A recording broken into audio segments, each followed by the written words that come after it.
Please be seated. Thank you. I want to say Pastor Jerry is not here today. He drove out to California yesterday. It took him a really long time and hit snow, hit traffic, and anyway, he's there, he's safe, he's with his parents, and I think they might be watching, so hello, love you, and his sister as well, Alani, and I will be joining them tomorrow afternoon. I'll be flying out, though. What took him 13 hours will take me 2.5, so anyway, it's good. It'll be a good time, and reuniting with family. We have a lot of family in the Southern California area. So how many of you have really studied or done a lot of research on just what first fruits is and what that even means? I know there's a handful of us in here that have.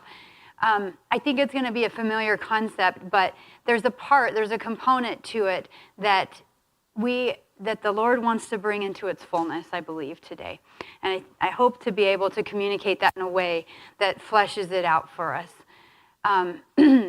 There are 3, actually, first fruit offerings during the year.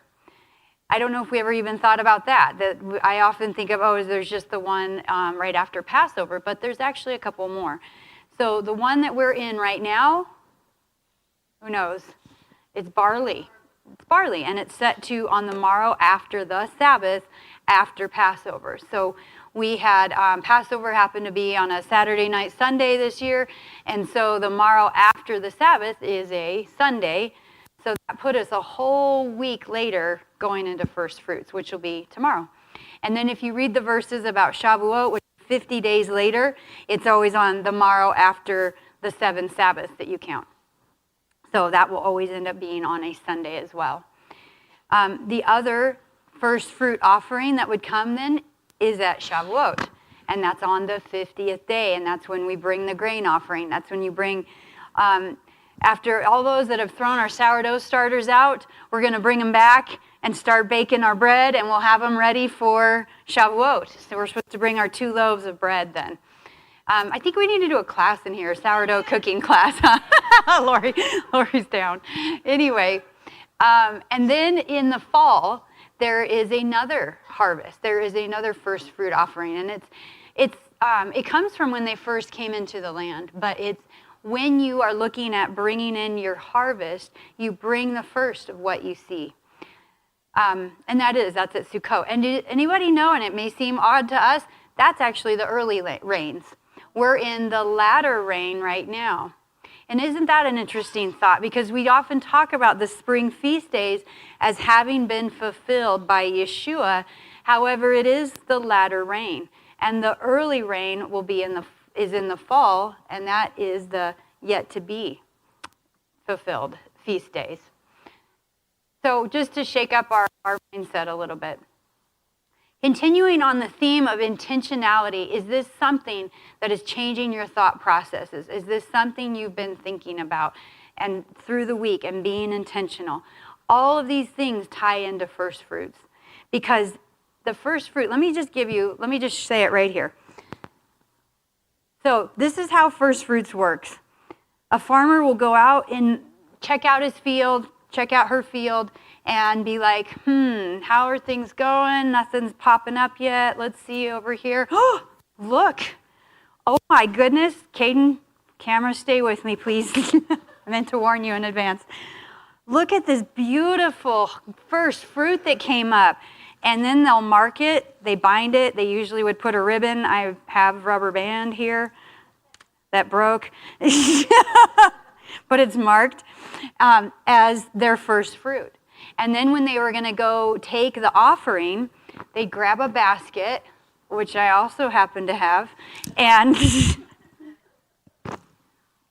will put their first fruit in the basket and then bring it to the priest, up to the altar, and say, my father was a wandering Aramaean who took us into Egypt.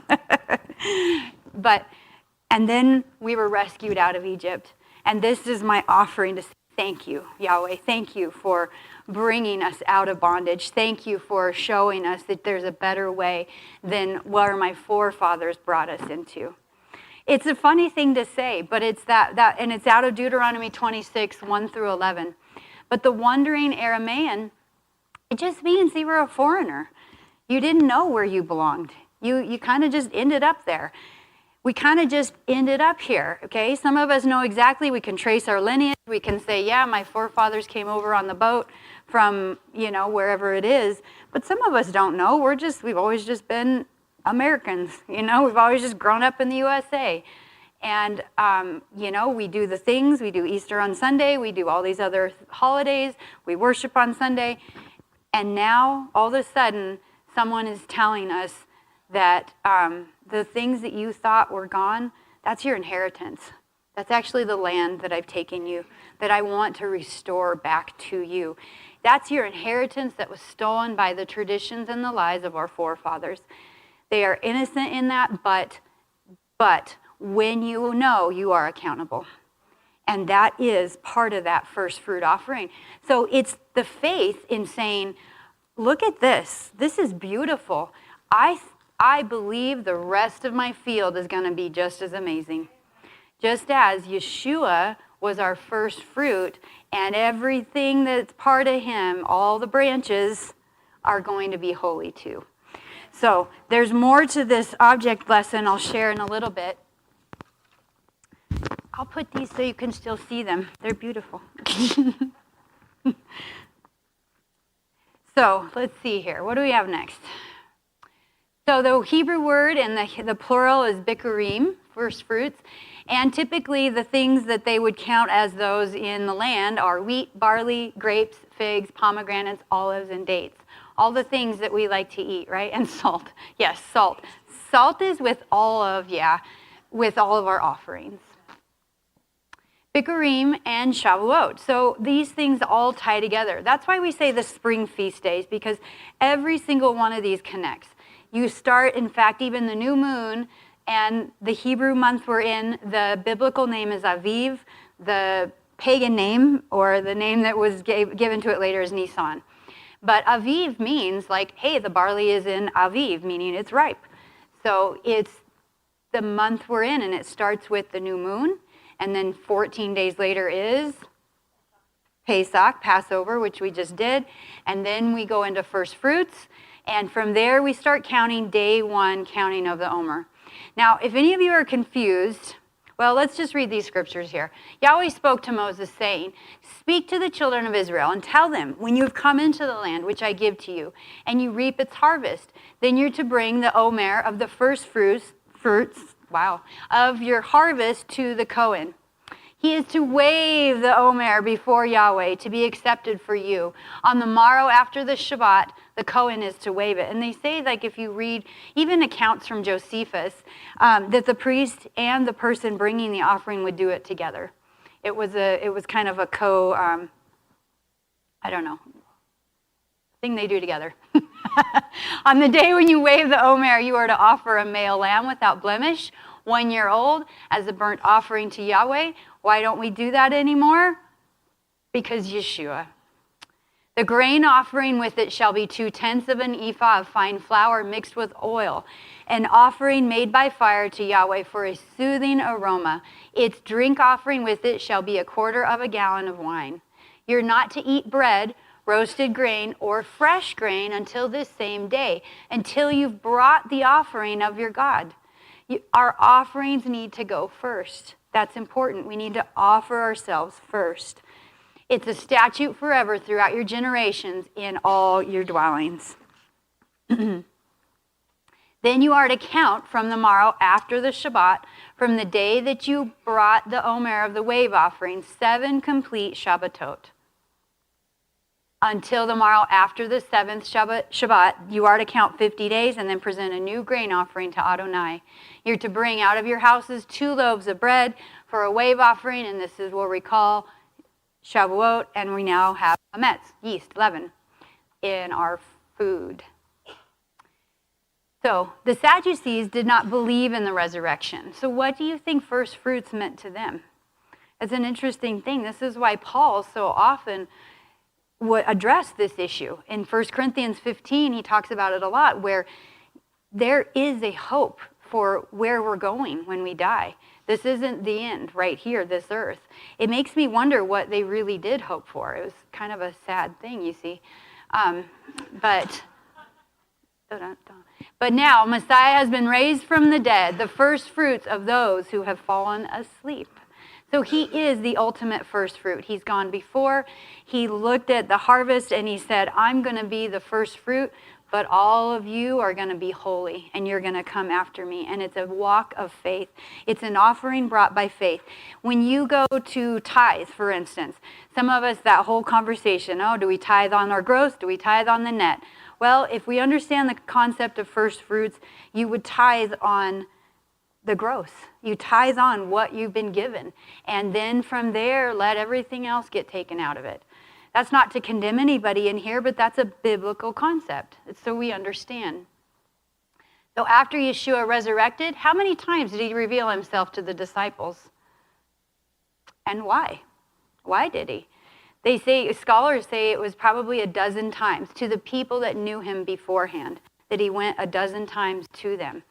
Not just those that he hadn't spoken to, but to those that knew him beforehand. There was a reason for this. It says in 1 Corinthians 15, he appeared to Kepha, Peter, and then to the 12. He appeared to over 500 brothers and sisters at one time. Most of them are still alive, though some have died. Then he appeared to Jacob, then to all the emissaries, and last of all, as to one untimely born, he also appeared to me, Paul. How cool. As soon as the word spread, the children of Israel gave generously the first fruits of their grain, their wine, their oil, their honey, and all the produce of the field, as well as tithe of all the abundance. So how do we apply this today? How many of us are farmers? How many of us have acres of land and grow crops? Probably not. Yeah, I'm not seeing one hand in here. I know farmers still do exist in America, but they're fewer and farther between these days. So what does this mean for us then? If we don't have crops and produce to bring, what are we bringing as our first fruit offering? Many of you came on on Passover, and it was your first Passover. Some of you, that was your first fruit offering. The fact that you showed up, the fact that you were there, the fact that you came and you offered your help cleaning up and setting up, all the things that needed to come together for that great event. It is like a giant wedding every year. It's a big deal. Or a large wedding.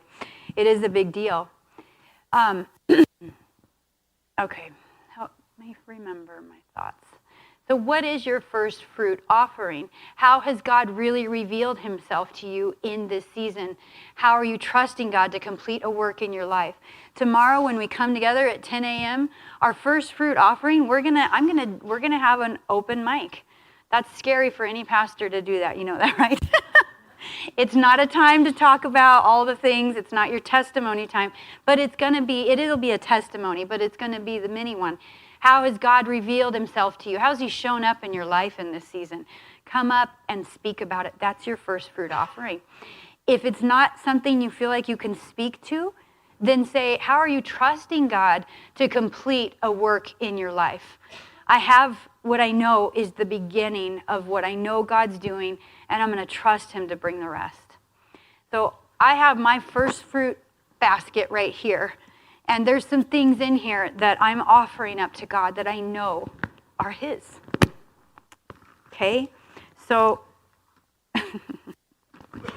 this was very quickly put together. This is my husband and I offer up our marriage to God. This is part of my first fruit offering, that I know God is meeting us in our communication, in meshing us together as one, in all those areas that I know he wants to do a good work in our lives. This is a picture of our kids many years ago. I don't have one with us recently with all 5 of them. And now I have 2 more sons-in-law, and I offer all of them up to God. That's part of my first fruit offering, knowing the work that he began in my kids, he's going to see through to completion. It's an amazing thing to say, I trust you, God. I trust you for that. These, you're going to just think I'm a weirdo, but This is my bull nature. I don't have a stuffed animal bull. It's the areas where I've torn things apart. This is our dog. This is our grand dog that he's a little psycho. But these are the areas where I know that I have walked in sin. I've walked in areas that I don't want to walk in that kind of harsh nature anymore. I don't want to walk as someone that is critical, that can tear someone apart. So I'm offering that as well. Yeah, the rest, there's no more. We're good. Anyway, there's more, and there's obviously things that I'm sure that triggers things in you to think about of what you can bring. Part of our first fruit offering is being willing to come up to the mic and saying, I'm offering hope. That may be all you have right now to offer as your first fruit. Hope. Hope that God is going to meet me in the season I'm in. Some of us are in a heavy grieving season right now, and that's all we can cling to is hope. All we can cling to is our God and saying, he's going to get me through today. And I'm going to trust him to get me through all the next days. That's it. That's a first fruit offering right there. And it's a powerful thing to say, I love you and I trust you, God. It's the same thing. I see it in so many ways. It's that being intentional.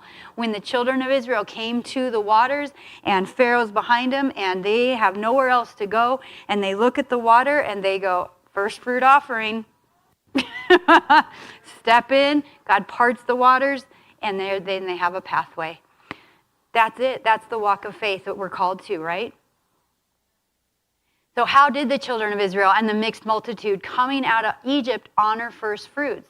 There was a consecrating that happened. There was a setting apart of all the firstborn from every womb of the children of Israel, both men and animals. Isn't that interesting? If it was a donkey, they broke its neck. It was no longer part of their service. If it was a person, a firstborn male, they were set aside. They were redeemed back. They were redeemed as set apart unto God. Now, that may seem exclusive, and it may seem like, oh, well, then I'm a woman. I don't have a part in that, or I'm not a firstborn. I don't have a part in that. There's a first fruit anointing that is on every single one of us that walks in the things that God calls us to. When we walk in the covenant of Torah, when we say, yes, we will obey. Yes, we want to have these covenants with you, Father. When we have many covenants in the Bible, right? There's the Abrahamic. That's the one that I hope we all have walked in already. The faith that we are saved through the blood and of Yeshua, and the adoption being a seed of Abraham. So it was a foreshadowing of the resurrection of Mashiach, right? Everything that happened then was always pointing toward Yeshua. Look at our Passover Haggadahs, our Seders that we walked through. Everything in that. How can you not see Yeshua in that service, right? Everything was about him, which is cool because it was a foreshadowing of what was to come. And it's also a remembrance of what Yahweh did for you when he brought you out from Egypt, the house of bondage. Let's go get rid of that. Okay. So when your son asks you in times to come, what is this?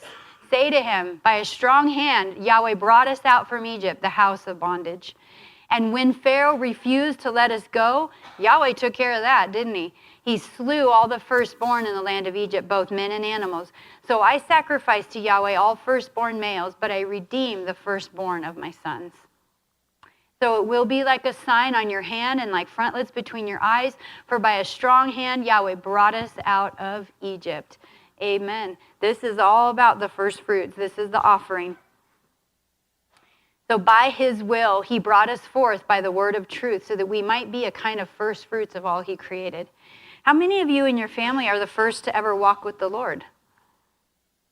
Grown up in a family that maybe never even served God. That's a first fruit. You are a first fruit right there in and of itself. There's many examples in these things. One of the areas that I wanted to hit on, and I don't think I have it in my notes, is that the concept of crossing over. That word Hebrew literally means to cross over. It was because, and it came from Abraham. It came before we had the tribe of Judah. So if anybody is like, no, that's the Jews. No, Hebrew means Anyone in here that has said, I want to walk in your covenant of Torah, you've crossed over. You have said, yes, this is what I will do. And to cross over is a huge thing because you get the inheritance. You get the land. Everything that was promised in Deuteronomy 28, that's for us. Because it said, I'm making this covenant with not just with those who are standing here today, but with those who aren't here. Those who are yet to come, those who are in future generations. I made that covenant with you too. That's me. I stood there and said, yes, I'm making this covenant.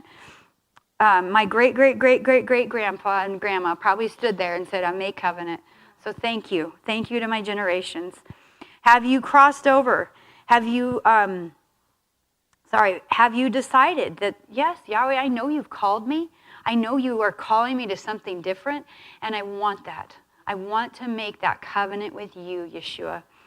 Because part of what is so incredible about that is that before they came out of Egypt, all of a sudden, what someone might have been doing in their regular everyday life, we talked about this last week, was suddenly they had some different habits that were being born in them, right?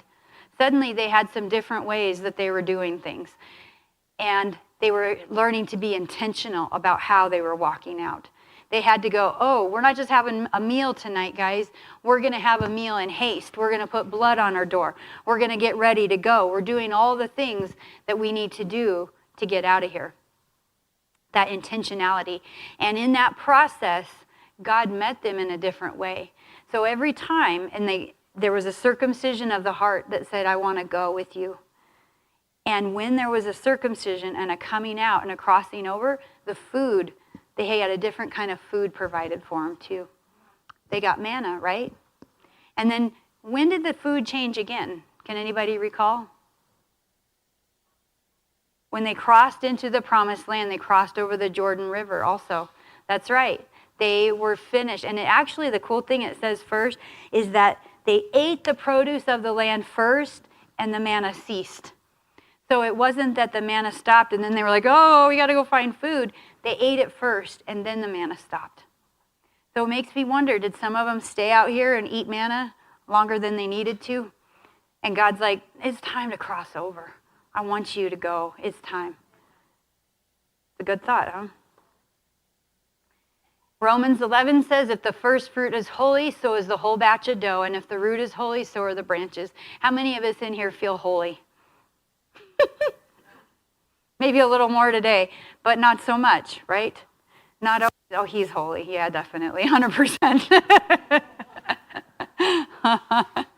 Yeah, but it is God, and that's the thing. He's the one that makes us holy. He's the one that causes us to be holy.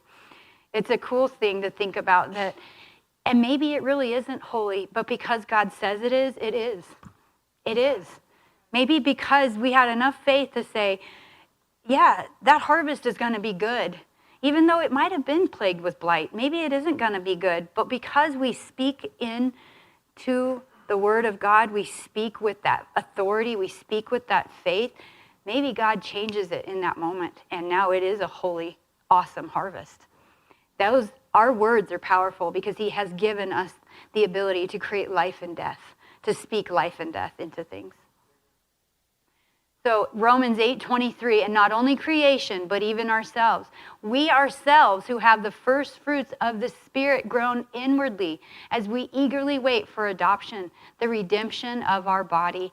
Yes, we know that we live here on this earth. We know this is where we are right now, but we know there's more, and we groan inwardly for that, don't we? Especially when we're going through trials and we're ready to be done. We know there's more, and Lord, take me home. But He says, not yet, not till your work is accomplished, not till my work through you is accomplished on this earth. So as servants of God, be those first fruit offerings that are willing to go forth, to go forward. Have you found community here? Then have you crossed over and said, this is my kahal? This is where I know God wants me to be. This is where He's called me. This isn't just yours. This is ours. This is something, I know Pastor Mark is going to speak on this more next week, but it's something that we have been really emphasizing, that this is our community. Katie said it, Pastor Katie said it today. You're my family. You're my people. I know you're here for me. That's an amazing thing to be able to say that you've got a lot of people that have your back on things. I know if I send out a prayer request to Jeff and Susie or to Kathy, that it's going to be prayed for. There's faithful saints that are going to hold that up in prayer. That's people going to battle for us. That's battle buddies right there. So bring the whole tithe into the storehouse, and there will be food in my house. Test me in this, says Yahweh. Test me with your little bit of faith like a mustard seed. If I will not open for you the windows of heaven and pour out blessing for you until no one is without enough. Test him in that. Bring your extra. You can bring an extra monetary offering as well. Ask the Lord about that. There is a blessing in doing so. We offered a little bit more at Passover. Offer more in these times. It's faith. It's saying, Lord, and I'm not asking for your money. I don't want your money. But God wants your heart on these things. And that's really what it comes down to is, are you willing? Are you willing to give the areas that are the hardest earned or the most, like your kids, for instance, those close relationships you have? Are you willing to say, I surrender those to you, God? What else? There was one more thing I had in my notes here that I think is important. Why did the next generation have to be circumcised? Can anybody answer that? Before they crossed, the second generation that came out of Egypt, before they crossed over into the promised land, why did they have to be circumcised? Joshua 5:9 says, I don't know if I have that verse up there or not. Let's see. Is it on my notes that you can see? No. Okay. Joshua 5:9 says to roll away the reproach of Egypt, to take that stigma off of you. There is still a mark on our lives that shows the world. It shows the things that we've walked in. It shows the areas until we allow God to cut that out of us, to circumcise parts. We're not done. It's layers, okay? We're like onions. There's layers. The day I have rolled away the reproach of Egypt from you, therefore, okay, so that's what the reason was for that circumcision, to know that I have marked you now with my mark. It's no different than the blood of the Lamb on the door. There's a mark of God and there's a mark of the world, and he says, I want to take that mark of the world off of you. So this covenant of circumcision now, because it was a covenant. It was showed, and that came through Abraham, that covenant of circumcision. So it showed that, and now you cross over, and now you're being called. And it's funny because it's sort of doesn't it take time to get circumcised? Don't we cross over and then God circumcises? Yes. Yes. He does all the things. He does it, it's here and he's doing it here, and it's multiple ways that he goes deep with us. It's not a one and done. It's not linear. He's not linear. He teaches us through the cyclical seasons, through why we do the feast days. It's why we show up, because he's teaching us always, and they're called reversals. Oh, can I get back to my slides? Thank you. So do the same with your cattle, with your sheep. For 7 days it's to be with its mother, and on the 8th day you're to give it to me. It is a consecration. This is part of that firstborn consecration. We're going to go into a portion next week, Shemini. It's in Leviticus 9, and it's about the priests being consecrated. They take their 7 days in the time with the Lord, and then he's going to bring them out on the 8th day. Guess what? We've been in unleavened bread for 7 days. It ends tonight. For all you that are looking forward to eating pizza, you can order it after sundown. Okay? Unleavened ends tonight. You can bring your sin back in. Just kidding. And then Sunday, that's an 8th day. That's a new beginning, isn't it? It's a first fruit. So, Kyla, I need control again. It's not working. Okay, there we go. So the first of all the first fruits of everything, every offering of every kind from all your offerings will belong to the Kohanim. You will also give the Kohen the first of your dough to make a blessing to rest on your house. So bringing that causes a blessing to rest on your home. I always think of that, the midwives of Egypt, that they feared only God, not Pharaoh. They even lied. There's times that it is righteous to lie to save a life. They lied to save a life and that's the greater Torah. It's understanding the spirit of the Torah and not the letter of the law. That there are times to lie to save a life, and they feared God more than man, and God put a blessing to rest on their homes. Pinchas, in his zeal, rose up and slew two people that were committing a heinous act in front of the tabernacle. It makes me think of how Yeshua went in with the whip and the money changers because he saw what was happening, the defilement going on in his tabernacle. He was zealous, and that zeal caused Pinchas to walk in a covenant of peace, not just for him, but his generations forever. Be those people of zeal that say, I want to have this kind of blessing to rest on my home. Rest on it doesn't mean it just touch your gun. It's no, I'm settling in. This is over your life. You're going to walk in shalom. This is going to envelop you and your generations. That's pretty cool. So lastly, honor Yahweh with your wealth and with the first of your entire harvest. That's out of Proverbs 3, 9, and 10. Then what happens when you do that? Your barns will be filled with plenty. Your vats will overflow with new wine. So some of these are not, like this is with the first of your entire harvest. That's interesting because, again, you don't know. You don't know if it's going to be good. There's times of drought, and people, can you imagine if people were doing this in times of drought and still saying, but I'm going to trust you, God, to meet our needs. And that's how Israel was able to build a beautiful, prosperous land in a desert, because they understood the principle of first fruits. This is how someone who is destitute right now or in debt, maybe you're in major debt, this is how you get out of it. You give.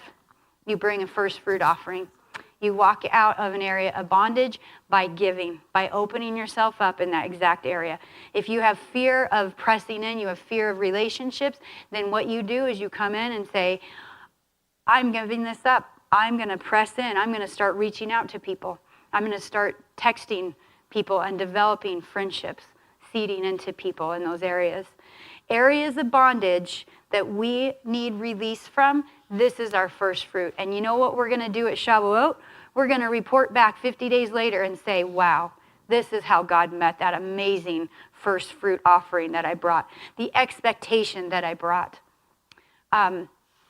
I want to share a quick story from a friend who came in the other day and said, I've just never been taught how to pray. I don't know how to pray. And we had someone in here disciple that person. Literally just in an afternoon, in 30 minutes, walked them through praying. They just walked and prayed together. And it was literally 30 minutes later, that person prayed in our circle. That's a big thing. These are areas that God is freeing us up in. That's areas that God's giving us authority. That's how God just extended that person's tent pegs and gave them more access, right, and favor. And that's the things that God is taking this kahal toward, is some of us that are new coming in, some of us that are helping to disciple, to walk through those things. So I think that's all I have for us right on this topic. Yeah. So I know, last thing I wanted to say in case you're confused. If someone has the calendars that we had here, and they are based on Hillel, and they are very good and they're very accurate. In fact, I hear that Jesus even used his days. But those calendars, the one thing that is a discrepancy is they do not count first fruits on the morrow after the Sabbath. So their Shavuot, I think, is on a Tuesday this year. They count Passover because Jews count Passover as first fruits now. The Seder plate with the herbs and everything on there, they're saying that's our first fruit offering. So they're counting the day one as the day of Passover. So that's different. That's not biblical instruction. So we do our best. There's some people that I know are celebrating it on June 1st. We have set June 8th. So if it's very strong in your heart that it needs to be a different day, then you celebrate it. But also come together here, because this is where your community, our community, right, is gathering. And it's important, and it means a lot when you're there, okay? And yeah, don't sow division, that's right. It's fine if that's your conviction, but yeah, let's gather and not scatter in those things. So Yeshua, will you stand with me? Yeshua, thank you for this teaching. Thank you for giving us your practical instruction. But thank you for going deeper in the spirit realms and ministering to our hearts on these things, that you show us what it means, that what you want from us, what are the first fruit offerings you're asking us to bring today. We thank you for that, Yahweh, as you minister to our hearts, you speak to our spirits, that we come with expectancy tomorrow, that we come with that offering. Even the offering of shyness, Yahweh, that I don't even want to speak into a mic. I don't want to stand up before people. But Father, that we see how important it is to the community to do that. The faith that brings, the faith building that brings. Thank you, Yeshua. And thank you for the meal. And we thank you for this feast of unleavened and how you've met us every day this week. In your name, Yahweh. Amen.